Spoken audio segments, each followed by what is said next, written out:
Okay, so in this lecture, we're going to introduce the notion of a differential equation, as well as a numerical algorithm to approximate the solutions to differential equations. So first, we need to know what these things are, right? So definition. So a differential equation in x and y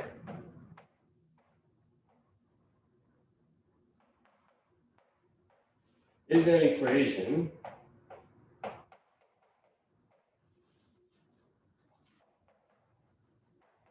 that involves x, y, and the derivatives of both.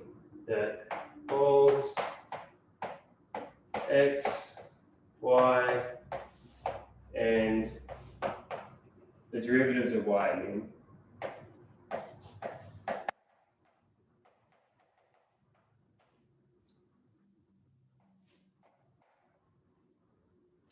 Okay. So this is definition of a differential equation. So differential equations are probably the most applied subfield of mathematics. So differential equations appear in almost every physical science that there is, right? And even in biology, you'll see differential equations heavily used in certain subfields of biology. In chemistry, differential equations play an important role in studying how molecules change over time. In geology, differential equations model the flow of water through porous rocks. It's like the most sciencey of all the math that I can think of. And it's an entire field. People will get PhDs in just differential equations. So it's a major field of mathematics, and we're going to touch on it just a bit in this course and in this lecture. Okay. So what do these things look like? So one such differential equation would be 2xy prime minus 3y is equal to 0. So that's an example of a differential equation. So solutions to differential equations are not numbers, they are functions. So let me just write that out now. So a function is called a solution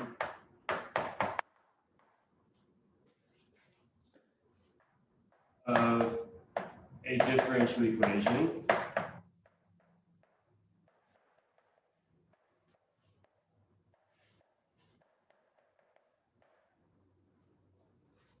if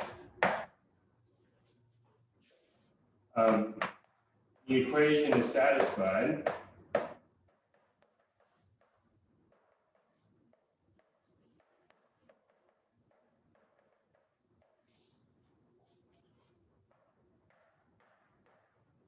when y and its derivatives are replaced by f and its derivatives.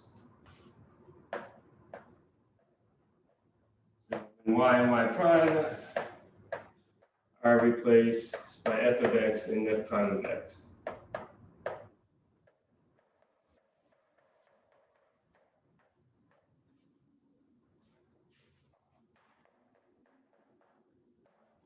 Okay, so for example,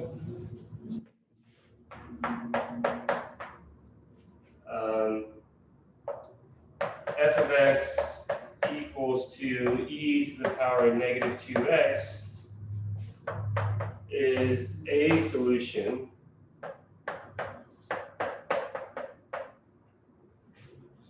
for the differential equation y prime plus 2y minus 0. Okay, so to verify that, right, to verify it, does it satisfy this equation? So you would look at the derivative of f, which is what? It's going to be negative 2e to the power negative 2x, right? So then if you plug that in, you get negative 2e to the negative 2x plus 2 times f, which is e to the negative 2x, and that does indeed equal 0. So yes, that is a solution for this given differential equation. Okay. And actually, I should probably note that differential equations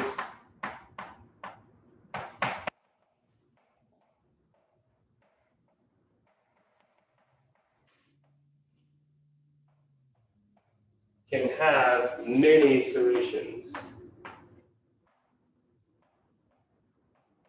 infinite solutions.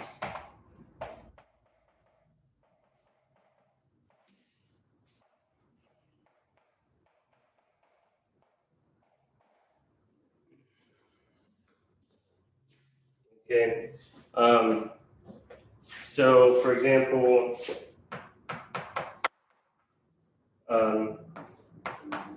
f of x equals to c times e to the minus 2x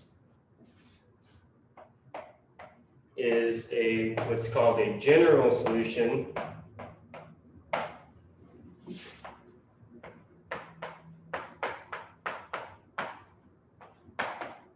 for that differential equation, y prime plus 2y is equal to 0.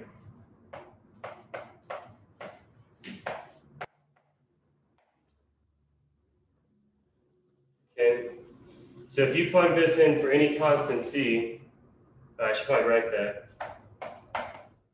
This is a general solution for any constant c.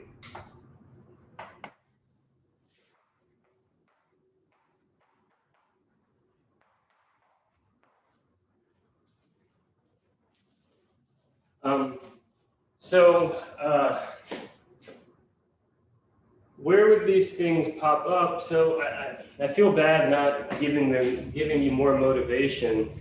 So why would you be interested in determining a function from such an equation? Well, for example, suppose you're measuring velocity, right? Suppose you can measure the rate of change coming out of like a big vat, right? So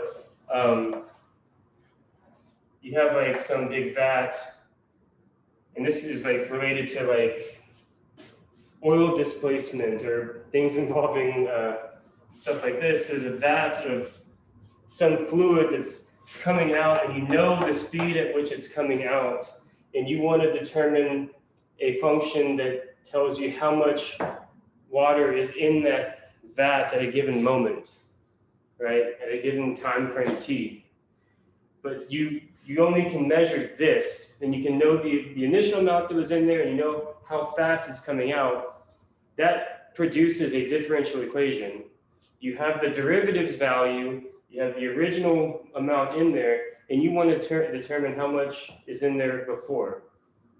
That's solving for the antiderivative, right? You don't know the original function, but you have information about the derivative. Hopefully that motivates it a little bit more, and you can kind of put this into perspective for just, if you can measure the rate of change of something, you need to find the original function. This type of problem occurs a lot. Okay, so also on that note, you can run into scenarios where you're able to measure the acceleration of something and you need to determine the position, but you don't know the position function. For example, if you're measuring the acceleration due to gravity of an object and you want to determine the position, this gives you an equation in terms of the second derivative, right? The acceleration would be the second derivative. So this brings me to the order, what's called the order. So the order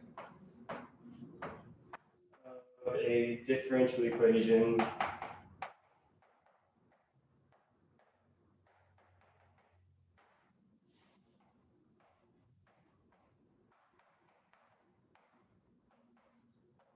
is the highest order derivative in the equation.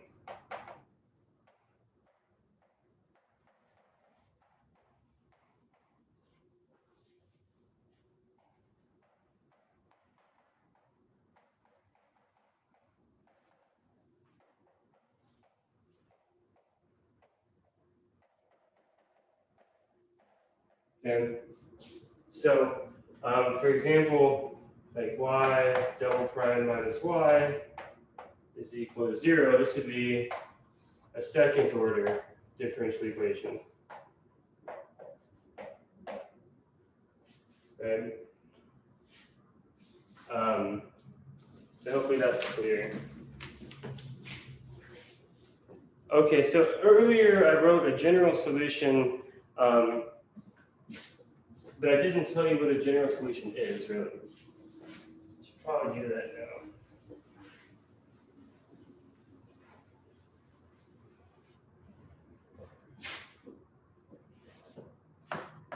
And this will only be for first order differential equations. So the general solution of a first order differential equation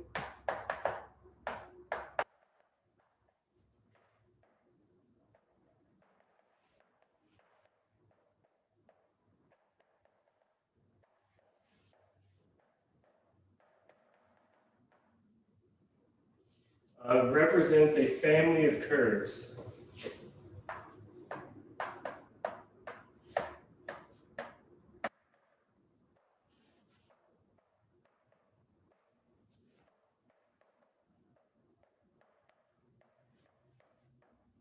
called solution curves.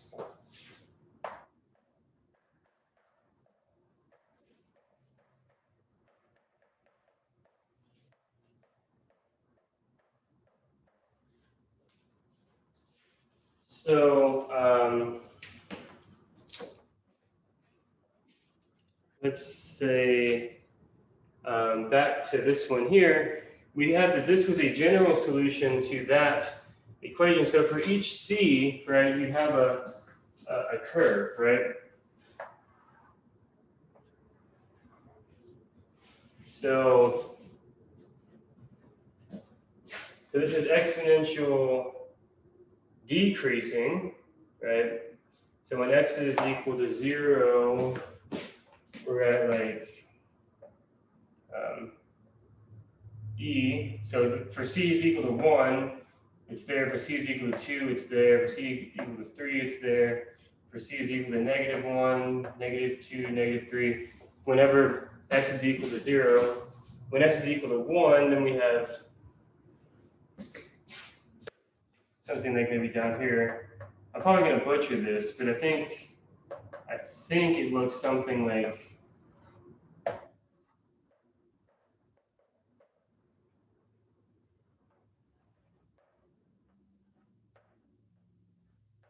I think that's what the curves would look like. For each c, you plot one of these functions.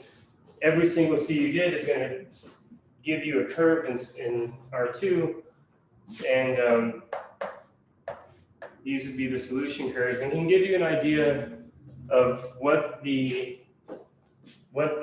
solution is modeling, right? You have an equation that has different solutions based on your c. You have, for example, imagine flow over like a wing or something, right? the flow over a wing is modeled by a function, so like airflow. And for different values of C, you're going to have different behaviors, slightly different, but more or less all following the same general path.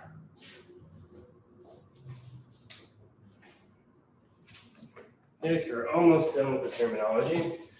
One more.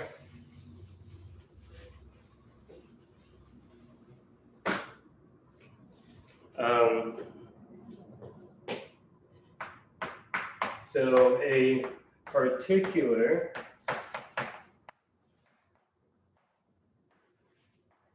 solution of a differential equation is obtained from initial conditions.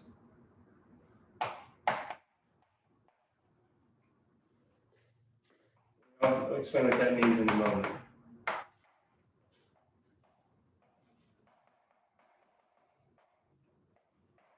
So, as I noted before, differential equations can have an infinite number of solutions, a family of solutions, a general solution, by which I mean. But when initial properties of the equation, when initial conditions are implemented or required for the equation to satisfy, it often will lead you to exactly one solution, which is called a particular solution. So, for example, here, so this is like a perfect physical example. Maybe this will motivate it some more. Problem.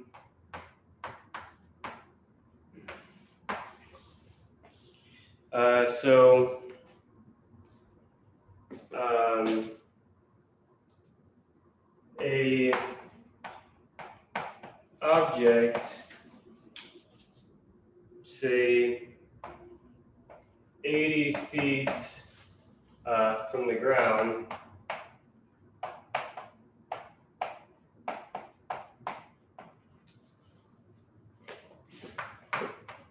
is shot downward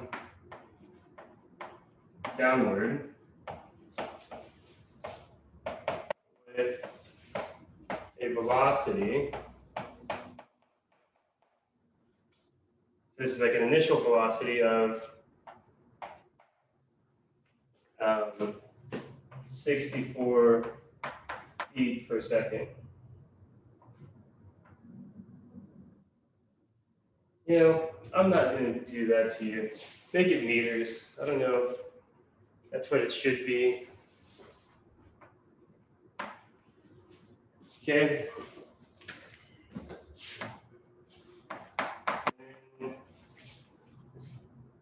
I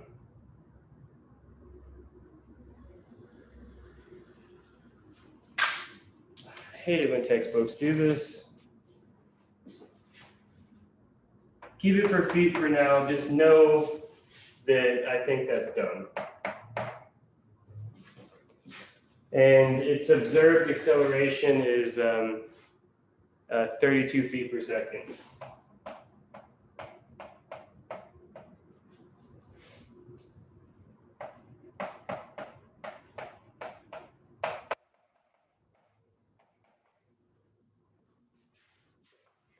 Hopefully you know why I don't like it.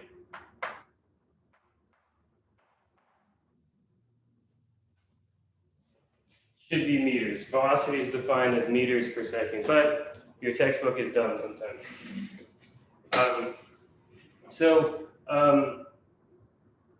This should be 9.8 meters per second and whatever. Fine. I'm annoyed by it then. So this problem gives you a differential equation. So I didn't state the problem. Find a function, find a function describing the object's height.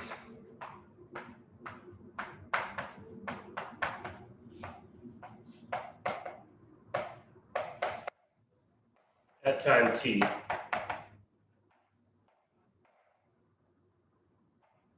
That's the problem. And t is going to be in seconds, presumably. So how do we determine where the thing is? It's been raised up 80 feet, it's shot down to 64 feet per second, and we observe it to be accelerating at 32 feet per second squared. Well, we have a differential equation now. What is the differential equation?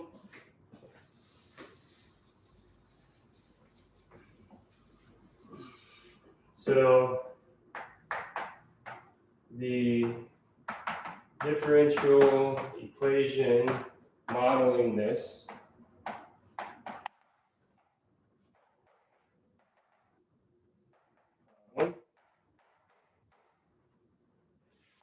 is, well,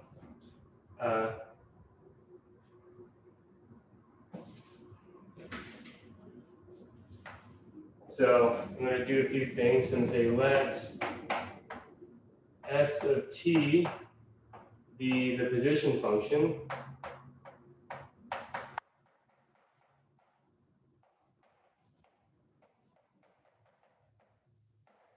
Okay, and then after we know that this is going to denote the position function, we observe that, oh, the second derivative at time t is equal to that, 32 feet per second. So we know that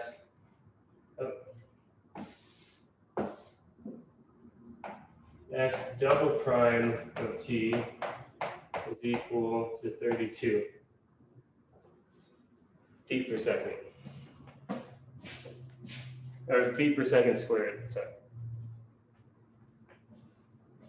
So, but we also know something else. We know that initially s prime of 0 is equal to 64 feet per second. So 64. And then we know initially that it's 80 feet in the air.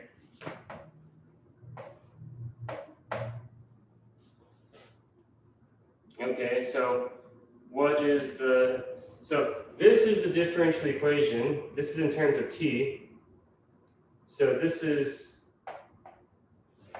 the differential equation. And then these are the initial conditions.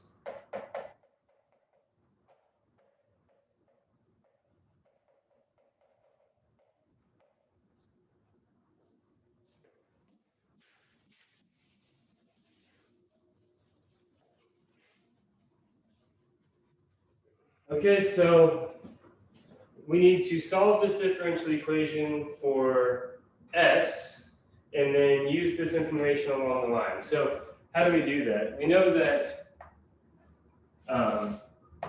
s double prime of t is equal to 32. So we know that s prime of t, we need to find the antiderivative of this. Again, our goal to solve the differential equation is to find the original function in this case. We want to find the original function that tells us where the object is. So if we integrate this, right, we can find dt, we can find the antiderivative of this, right? So this it would just be 32t, right? Right, 32t plus c, right? Because it's but now, Oh, yeah, oh, sorry, there should be a 2 there. 32t plus c. But now we use the initial condition to solve for c. So s prime of 0 is equal to 80, right? So 80 is equal to this. So 32 times 0 is just 0. So that means that, oh, c has to be equal to 80. We'll call this like c1 or something. Right, if the first derivative is equal to 80 at 0, then if we plug in a 0 here, C1 has to be equal to 80. So we have that S prime of t is equal to 32t plus 80.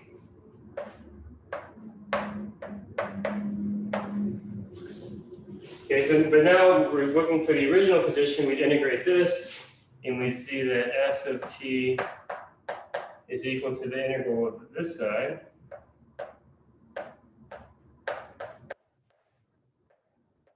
Dt. And this is going to equal what? We'll use the power rule here. So what am I going to get? 16. Professor, isn't S prime of 0 equal to 64, not 80? Oh, good call. I was looking at the wrong one. So it should be 64.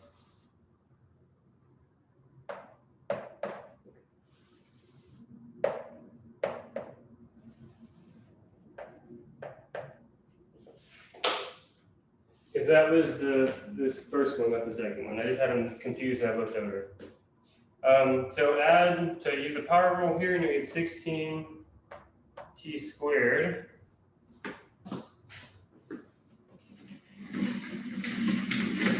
Right, 32 divided by 2, so 16t squared plus 64t plus c2 maybe. And now, st of 0, st of 0, s of t equal to 0 is 80. So I know that that constant has to be 80 because if I put a 0 there and a 0 there, that has to be 80. So then the answer would be s of t equals to 16t squared plus 64t plus 80. And that solution, that is a solution to this differential equation. That solution will give us the height of that object at time t.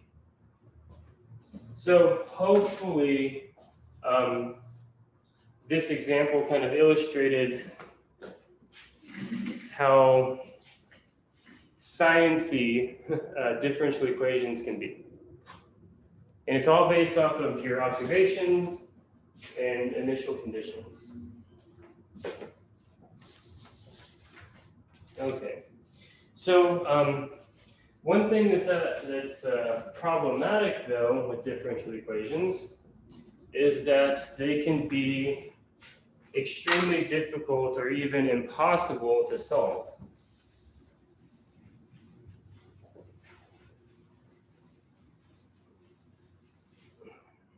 Okay. So solving differential equations analytically, so like how we're doing over here.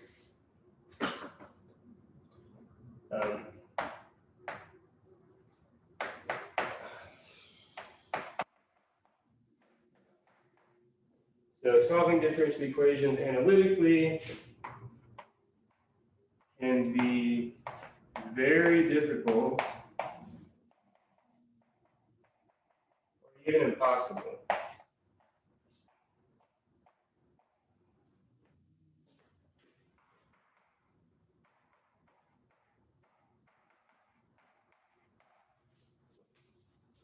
So when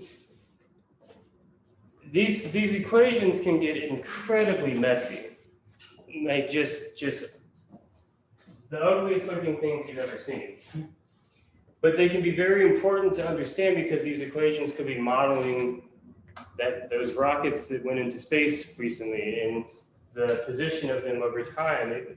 They can just measure such important quantities that we have to develop other ways of studying them when we can't solve them.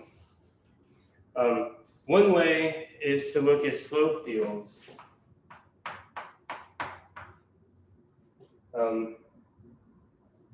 So use slope fields.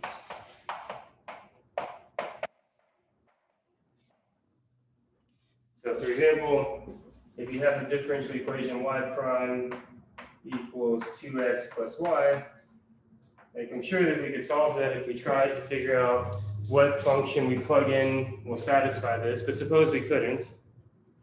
Then a slope field is basically giving you, well, you plug in an x and a y and you get out the slope at that point, right? The first derivative is the slope. So when x and y are 0, the slope is 0. When x is 0 and y is 1, the slope is 1. So I'm going to try to draw this well.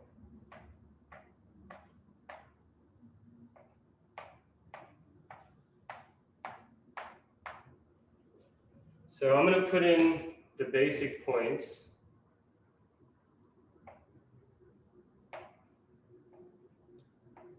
Okay, basic points. I could pick any points in here. I'm just picking the nice whole number of points.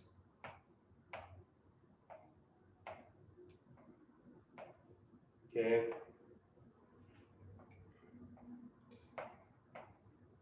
And I don't know where the solution curves are. I have no idea where the solution curves are. But I do know the slopes of the solution curves at every point because of this. So when x is 0 and y is 0, the slope is 0. When x is 0 and y is 1, the slope is 1. When x is 0 and y is 2, the slope is 2. When x is 0 and y is 3, the slope is 3. So it looks like it's getting steeper. The solution curves are getting steeper. Can y'all see that? Yes, sir. When x is 1 and y is 1, the slope is 3. Maybe like that. When x is 1 and y is 2, the slope is 4. So it looks like it's steeper like that. When x is -1 and y is 1,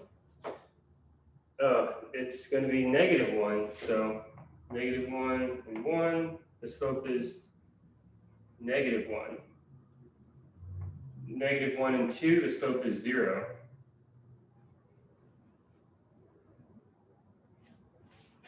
-1 and 3, the slope is 1. And if you keep on doing this, you'll see that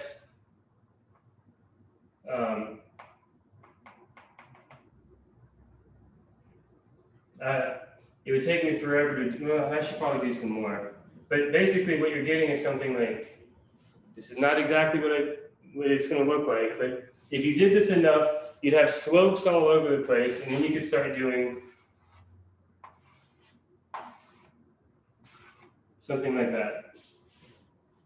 It's probably a bad drawing, but hopefully you get the idea that if you plot a bunch of little lines representing the slopes of the tangent lines all over the place, because you can, then you can get a sense of how the solution curves behave, which gives you a sense of what to expect from the solution. What do the true functions look like? What are they doing? Actually, what are the solutions to this thing? So dy dx is equal to this.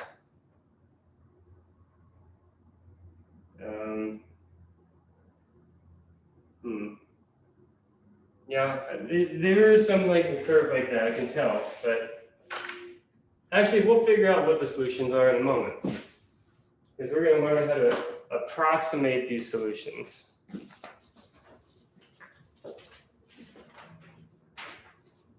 Okay, so now a big part of studying differential equations, in particular what are called partial differential equations.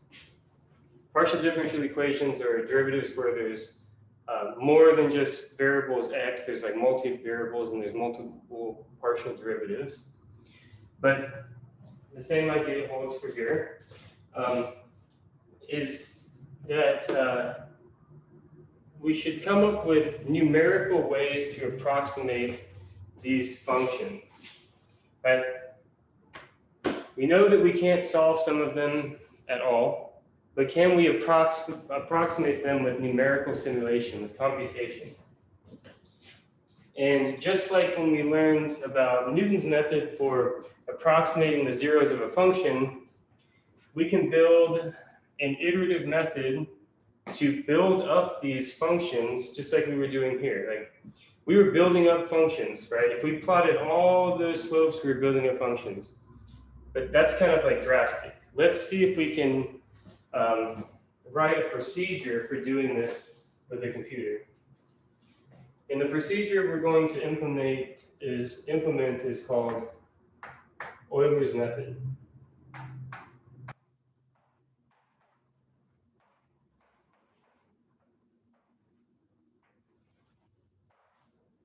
Okay, so Euler's method is a numerical approach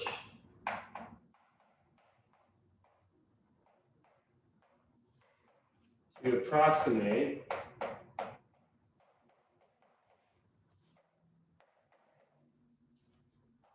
a particular solution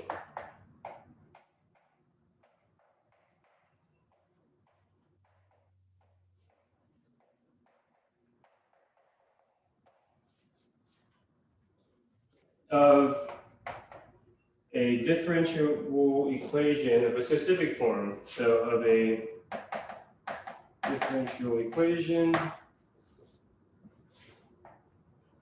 y prime equals to capital F of xy.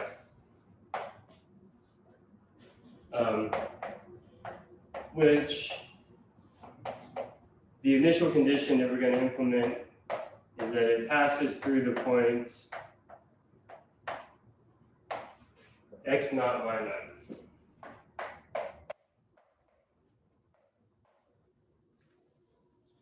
Okay, so this is the one I'm going to pick. We're going to do this one.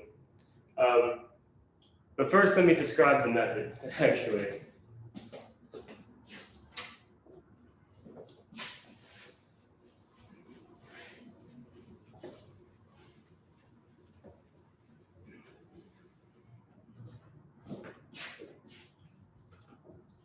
Okay.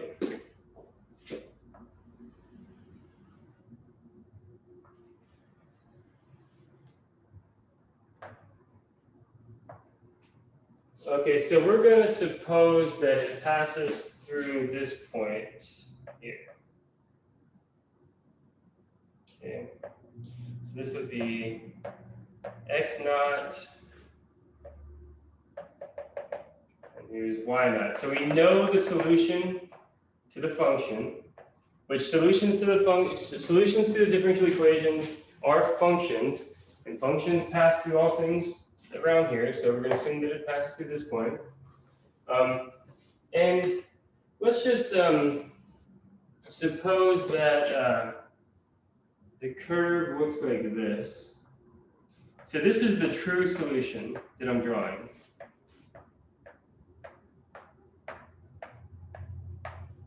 So we don't know what that is. We can't see it. We're supposing that we don't know what it is, but this is a true solution.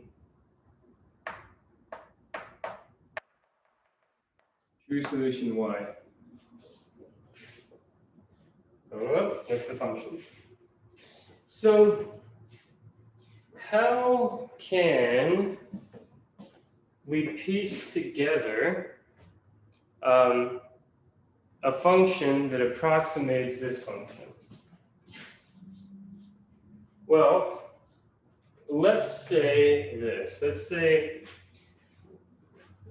what do we know about this? So, for example, we have y prime is equal to f of xy. So we have the derivative on one side of the equation and everything involving x and y on the right-hand side. So we know that equation, right? Which means that we know the slope of the line passing through that point. That slope is simply f of x naught, y naught, right? That tells us how steep that slope is, okay? So, okay. Maybe if we use that information, we can build something that's close to this line. And I don't like that I drew it so bad. So it's probably more like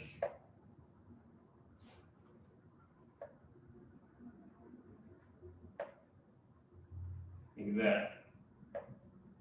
So we know the slope of that line. Okay. So what we're going to do is we're going to take a step this way.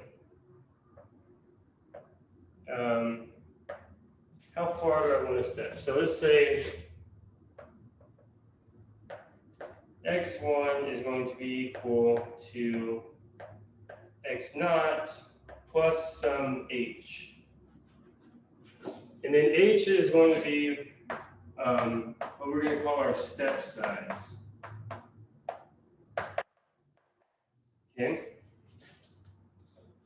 And then what we're going to do is we're going to move our y by a certain amount as well. So actually, I shouldn't have written that down there. x1 is equal to x naught plus h, and y1, the new y that we get, is going to be equal to y naught plus h times f of x naught y naught. I hate that I'm running out of room. I'll write it here instead, underneath it, so you can see it better. No, I'll write it over here.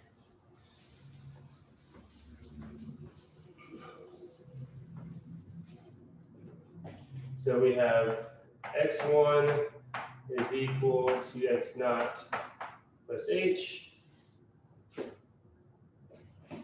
And we want to know, so we want to know what that point is right there. So let's go ahead and solve for it. This will be y1. So this is, we need to know, okay, the equation of the line passing through that point with that slope. So what is that equation? So y minus y naught equals to slope times x minus x naught, right? That's the equation of the line passing through that point with that slope. The slope is given to us, right? We have the slope at every point. The slope is equal to f of xy, capital F of xy. Right? So we know the slope. And we know x naught, and we know h. H is just some number we picked to move this way, right? So then if we want to know our new y, what is our new y? So y is going to equal the old y. So I'll call that y1 now because we're going to solve for that. The old y added to both sides plus the slope, which is capital F of x naught y naught, times the new x minus x naught. So the new x is x1, so this minus x naught is just h. that, so x1 minus x naught, hopefully you see that. X1 minus x naught is equal to x naught plus h minus x naught, which is just equal to h. So that difference is just h. Okay. So if that's our new x, then our new y is going to be this. Y naught plus h times f of x naught y naught. So now we have x, that point right there. We moved x over by h, so moved it over by h. We have that. Then we solve for the line passing through that point with that slope, and we get something over here, which gives us our new x1. But then we do the same thing over again. x2. So what is the slope of the tangent line at that point? It's probably like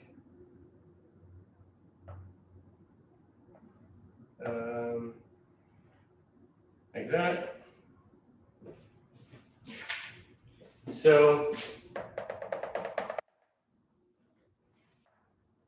this would be our y2, and we just keep this up. So x2 is equal to x1 plus h, and then y2, we solve again for the line with that slope passing through that point, and then solve for the y, and we get the same thing.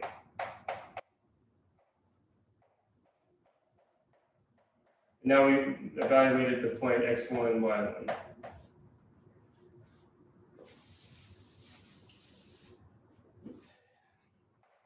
And we repeat. And notice if we keep on doing this red thing that we're building,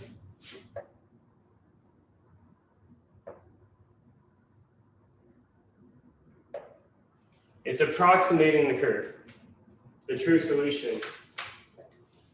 If we make h smaller and smaller, we get a better approximation to how that curve behaves.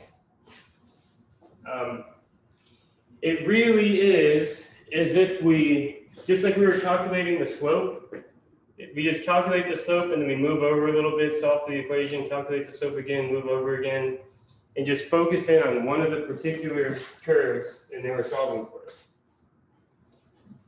Okay, so let's focus in on this one. So we're going to suppose that this one passes through the point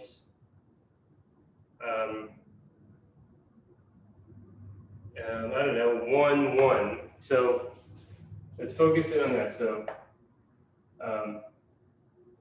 y prime is equal to 2x plus little y. So this right here, that's my function of x and y. And let's suppose that the initial point that it passes through is 1, 1. All right, can I get a bunch of yeses and nos? So if you'd like me to show you how to do this using Python, send a message saying yes. If you want me to do one by hand, say no.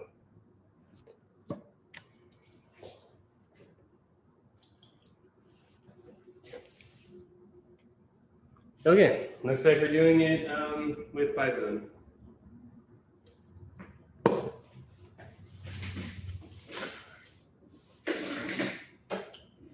Okay. So, I should probably write down the general rule.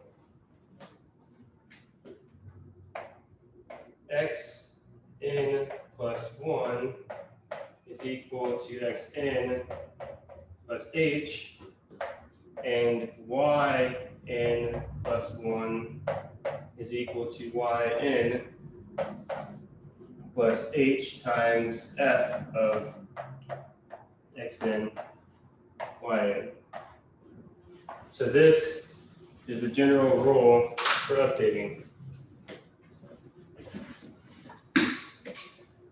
Okay, so let's go ahead and do this. Let me share my screen. Nope.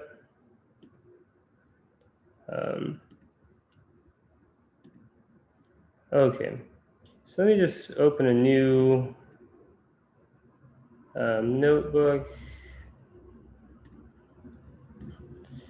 All right, so we'll do, so as before, import matplotlib.pyplot as plt. Okay, and then, so we need our capital F function. So def capital F of x, y. This is going to be, what was it? 2x plus y. So 2 times x plus y. Okay. And then we'll say that x naught is equal to 1, 0, and y1 is equal to 1.0. Now again, if I were doing this on my own, I would definitely write this as like a for loop, and I'd have conditions to stop on. But because I'm not assuming any of you have had any experience with Python, I'm just doing it like as a calculator pretty much. So let's choose, oh, this should be y not. Let's choose our step size h to be equal to like 0.25 or something. Okay, so x1 is going to be equal to x naught plus h, and then y1 is going to be equal to y naught plus h times capital F of x naught comma y naught. And I'm just going to copy this and paste it, and then change the respective values. So x2, x1, the 2 there, y1, 1 there, 1 there. Oh, this is so annoying to do without looping. I don't, so,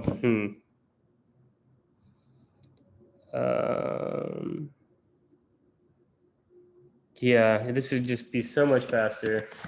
Oh, let me just like illustrate it with these 3 updates, and then I'll do it with a loop so we can actually really see what the solution is going to look like.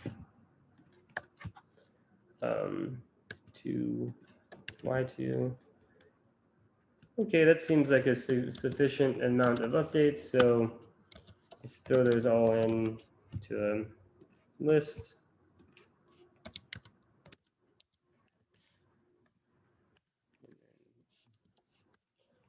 So y1,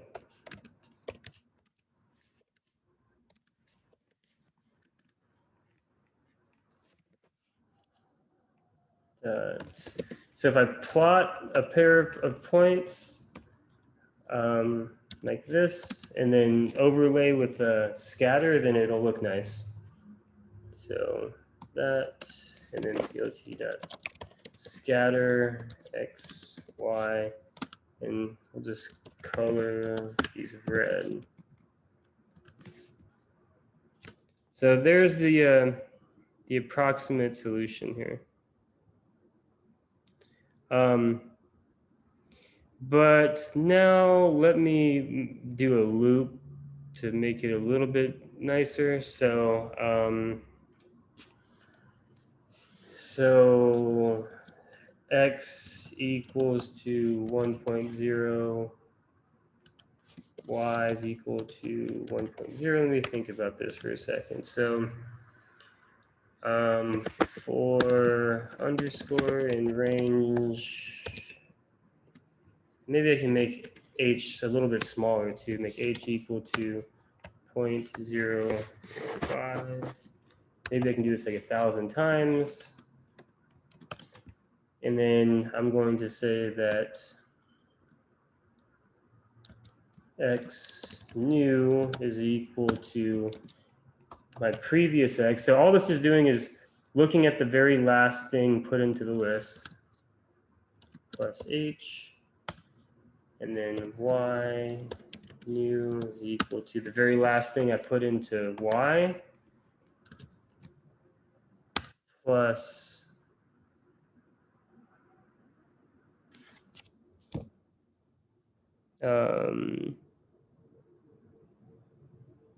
yeah, this will be fine. So plus capital F of the last thing I put into X, comma, the last thing I put into Y. And then I'm going to update them by doing X dot append X new, Y dot append Y new. Oh, and that needs H times the derivative. H times the derivative. Okay. And then let's go ahead and look at what this plot looks like.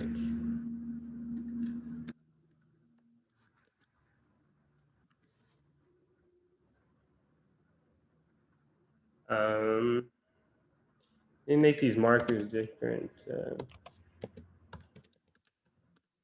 This will take up less space, but they're still so thick. But yeah, you can definitely see that there's the curve of the thing. Okay. I'm actually kind of curious because when we were looking at the slope fields, we were to the left of the y-axis. So maybe, is this it? Maybe we don't even need the scatter plots anymore. So that's the curve that this is making. So I'm going to assume, let's have an initial condition that it goes through like -1, -1 or something, and see what.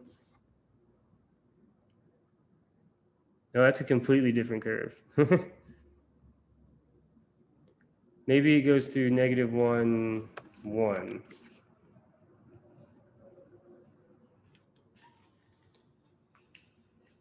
Actually, what I can do is I can say -1, 1. And then underneath it, I can make another one that starts from -1. And I can see how those two solutions interact with each other. Yeah. Interesting. But yeah, so this is a completely numerical way of approximating the solution to a differential equation when you can get the derivative on one side of the equation and all other variables on the other side of the equation. Whenever you can do that, you can use Euler's method to approximate the solution. Okay. Okay. So I guess that will end our lecture on differential equations here. So I'll stop the recording.